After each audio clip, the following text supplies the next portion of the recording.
Hello viewers, welcome to my channel PKN creation. வாங்க இப்போ இந்த டிசைன் எப்படி மேக் பண்ணுறதுன்னு பார்க்கலாம். ஃபஸ்ட்டு 2 லைன் செயின் ஸ்டிச் கொடுத்துட்டு அதுக்கப்புறமா நான் சுகர் பீடை வந்து 1 லைன் கொடுத்து ஃபினிஷ் பண்ணி முடிச்சிருக்கேன். அது முடிச்சதுக்கப்புறமா கோதுமை பீடையும் 2 பீடையும் மாற்றி மாற்றி கொடுத்து 1 லைன் கொடுத்துருக்கேன். அது முடிச்சதும் நம்ம வந்து சுகர் பீடு கொடுத்து இந்த லைனை வந்து ஃபினிஷ் பண்ணி முடிச்சுக்கலாம். இது முடிச்சதுக்கப்புறமா நான் ஒரு பேப்பரில் வந்து ட்ரேஸ் பண்ணியிருக்கேன், அதாவது கவரில் பண்ணியிருக்கேன். அந்த கவரில் பண்ணிவிட்டு இந்த ஹோல்ஸ் பண்ணிவிட்டு அதை நீங்கள் வச்சு மேலே வந்து ட்ரேசிங் பவுட்ரு ப்ளேஸ் பண்ணிங்கன்னா கையிலேயே கூட நீங்கள் தேய்ச்சி விட்டிங்கன்னா உங்களுக்கு கரெக்டாக இருக்கும். இது வந்து லைட்டாக இருக்குது. இதுக்கப்புறமா நான் மேலே வந்து இந்த பென்சிலில் வச்சு இந்த ட்ரா பண்ணிக்கிறேன். இது ட்ரா பண்ணி முடிச்சதுக்கப்புறமா இதனுடைய ஃபைனல் லுக் பார்த்திங்கன்னா இந்த மாதிரி தான் இருக்கும். நீங்கள் வந்து ட்ரேஸ் பண்ணாமல் ஃப்ரீ ஹேண்டில் கூட வரைஞ்சிக்கலாம். ஆனால் நான் இன்றைக்கி ட்ரேஸ் பண்ணியிருக்கேன். ட்ரேஸ் பண்ணுறதை விட ஃப்ரீ ஹேண்டில் பண்ணுறது ரொம்பவே நல்லது. இதுக்கப்புறமா 1 இன்ச்சுக்கு நான் வந்து லைனை வரைஞ்சிக்கிட்டு அதில் வந்து இந்த மாதிரி டிசைனில் நான் ட்ரேஸ் பண்ணியிருக்கேன். ட்ரேஸ் பண்ணி முடித்ததுக்கப்புறமா நடுவில் வந்து நான் சுகர் பீடில் அந்த நடுவில் இருக்கிற அந்த டிசைனுக்கு மட்டும் ஃபஸ்ட்டு வந்து நான் அவுட்லைன் கொடுத்துக்கிறேன். இந்த இடத்துல வந்து நீங்கள் ஃபஸ்ட்டு அவுட்லைன் கொடுத்து ஃபினிஷ் பண்ணிக்கலாம்.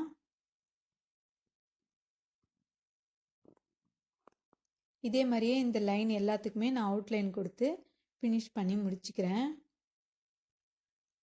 இது முடிச்சதுக்கப்புறமா நடுவில் வந்து அந்த ஷேப், அந்த ரவுண்ட் ஷேப் மாதிரி இருக்கு இல்லையா, அதுக்கு வந்து நான் வந்து டிசைன் பண்ணிக்கிறேன். ஃபஸ்ட்டு வந்து நீங்கள் அந்த வளைவான இடத்துல வந்து ஒரு பீடாக கொடுத்துட்டு அதுக்கப்புறம் போட்டிங்கன்னா உங்களுக்கு கரெக்டாக இருக்கும்.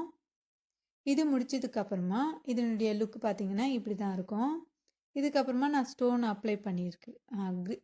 எல்லோ கலர் ஸ்டோனை வந்து நான் அப்ளை பண்ணியிருக்கேன். அது அப்ளை பண்ணி முடிச்சதுக்கப்புறமா இருக்கிற எல்லா அந்த ட்ரேசிங் டிசைனுக்குமே நான் வந்து சுகர் பீடில் நான் அவுட்லைன் கொடுத்து ஃபினிஷ் பண்ணி முடிச்சுக்கிறேன். இந்த சுகர் பீடில் கரெக்டாக நீங்கள் அந்த ஷேப் வந்து கரெக்டாக வர மாதிரி பார்த்து நீங்கள் ஒரு பீடாக கொடுத்தீங்கன்னா அந்த ஷேப் மாறாமல் வரும். 2 பீடாகவும் கொடுக்கலாம். ஆனால் அதுக்கு மேலே கொடுத்தீங்கன்னா மட்டும் உங்களுக்கு ஷேப் வந்து கொஞ்சம் கரெக்டாக இருக்காது. இதே மாதிரியே எல்லா இடத்துக்குமே நான் ஃபினிஷ் பண்ணி முடிச்சுக்கிறேன். அப்புறம் வந்து இருக்கிற கேப்பில் மறுபடியும் நான் ஸ்டோனை வந்து ப்ளேஸ் பண்ணிக்கிறேன். பாருங்கள், உங்களுக்கு ஒரு பீடா அப்படி இல்லைன்னா 2 பீடா கொடுத்தீங்கன்னா உங்களுக்கு அந்த ஷேப் வந்து மாறாமல் உங்களுக்கு கரெக்டாக கிடைக்கும். நம்ம எந்த மாதிரி ட்ரா பண்ணுறோமோ அந்த மாதிரியே நம்மளுக்கு டிசைன் கிடைக்கும். இந்த மாதிரி ஃபினிஷ் பண்ணி முடிச்சதுக்கப்புறமா நான் இருக்கிற ஸ்டோனுக்கு வந்து அவுட்லைனாக சுகர் பீடில் ஸ்டிச் பண்ணிக்கிறேன். எல்லா ஸ்டோனுக்குமே இந்த மாதிரி அவுட்லைன் கொடுத்து ஸ்டிச் பண்ணி முடிச்சுக்கிறேன். அதுக்கு மேலே வந்து கொஞ்சம் கேப் இருக்கிற மாதிரி இருக்கிறதுனால நான் மறுபடியும் ஸ்டோனை வந்து அப்ளை பண்ணிக்கிறேன். அப்ளை பண்ணிவிட்டு நான் எல்லாத்துக்குமே நான் வந்து அவுட்லைன் கொடுத்துக்கிறேன். இது முடிச்சதும் நெக்குக்கு வந்து அந்த டிசைன் ட்ரேஸ் பண்ணியிருக்கோம் இல்லையா, அதுக்கு வந்து நான் கர்வ் லைன் வர அந்த டிசைனை வந்து கரெக்டாக சுகர் பீடில் ஸ்டிச் பண்ணி முடிச்சுக்கிறேன்.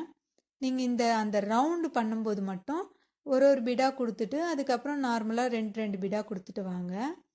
அந்த ஷேப் வருது இல்லையா, அந்த கார்னர் ஷேப்பு, அந்த இடத்துல வந்து கரெக்டாக ஒரு ஸ்டிச்சை கொடுத்துட்டு நீங்கள் திருப்பினீங்கன்னா உங்களுக்கு அந்த ஷார்ப்பான ப்ளேஸ் கிடைக்கும். அது முடிச்சதுமே நான் நடுவில் வந்து எல்லோ கலர் ஸ்டோனை ப்ளேஸ் பண்ணியிருக்கேன். இதுக்கப்புறமா இந்த மாதிரி இந்த நடுவில் இருக்கிற அந்த டிசைனுக்கு வந்து கோல்டு கலர் ஸ்டோனை இருக்கிற கேப்பில் வந்து நான் ஃபில் பண்ணிக்கிறேன். இப்போ வந்து அந்த டிசைனில் வந்து நெக் டிசைன் இருக்கு இல்லையா, அந்த இடத்துல வந்து நான் அந்த ஸ்டோன் அந்த பீடுக்கு வந்து நீங்கள் அந்த ஷேப் கரெக்டாக வரணும்னு நினச்சிங்கன்னா அவுட்லைன் கொடுத்தீங்கன்னா ரொம்பவே கரெக்டாக இருக்கும். அதனால் நான் அவுட்லைன் கொடுத்து ஃபினிஷ் பண்ணிக்கிறேன். பாருங்கள், இந்த ஷார்ப்பான இடத்துல இருந்து நான் செயின் ஸ்டிச் மாதிரி கொடுத்துட்டு ஒரு 2 சைஸில் இருக்க பீடை கொடுத்து அப்படியே ரிவர்ஸில் வந்துட்டேன். அதுக்கப்புறமா அப்படியே அந்த ரிவர்ஸில் வந்துட்டு இருக்கிற எல்லா அந்த ஷேப்புக்குமே நான் வந்து அவுட்லைன் கொடுத்துட்டே வரேன். இது கொடுத்து முடிச்சதுக்கப்புறமா அந்த கார்னரில் போனதுமே மறுபடியும் செயின் ஸ்டிச்சு அந்த கர்வ் லைன் கொடுக்குற மாதிரி கொடுத்துட்டு 2mm பீடை ப்ளேஸ் பண்ணிவிட்டு நான் வந்து ஸ்டிச்சு போட்டு ஃபினிஷ் பண்ணி முடிச்சுக்கிறேன். இப்போ மேலே வந்து ஒரு 3 அப்படி இல்லைன்னா 4 செயின் ஸ்டிச் கொடுத்துட்டு ஒரு 2mm சைஸில் இருக்க பீடை வந்து நான் ப்ளேஸ் பண்ணிக்கிறேன். அதே மாதிரியே 3 லைன் வர மாதிரி நான் இந்த ஸ்டிச்சு கொடுத்து ப்ளேஸ் பண்ணிக்கிறேன். ஒவ்வொரு 4 ஸ்டிச்சுக்குமே ஒரு 2mm சைஸில் இருக்கிற பீடை கொடுத்துட்டு நீங்கள் டபுள் ஸ்டிச்சு கொடுத்தீங்கன்னா உங்களுக்கு நல்லாயிருக்கும் இந்த லுக்கு வந்து. இது முடிச்சதும் இந்த சைடு இந்த நடுவில் இருக்கிற டிசைனுக்கும் நான் வந்து செயின் ஸ்டிச்சு கொடுத்து ஃபினிஷ் பண்ணி முடிச்சுக்கிறேன்.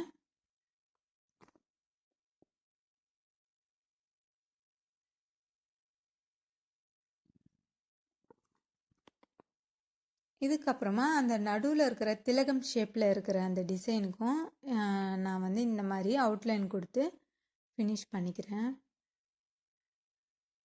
இதே மாதிரியே எல்லாத்துக்குமே ஃபினிஷ் பண்ணி முடிச்சதுக்கப்புறமா இதனுடைய லுக்கை பார்க்கலாம். இதுக்கப்புறமா ஸ்டோனுக்கு எல்லா ஸ்டோனுக்குமே நான் வந்து சுகர் பீட்டில் வந்து அவுட்லைன் கொடுத்து ஃபினிஷ் பண்ணி முடிச்சுக்கிட்டேன்.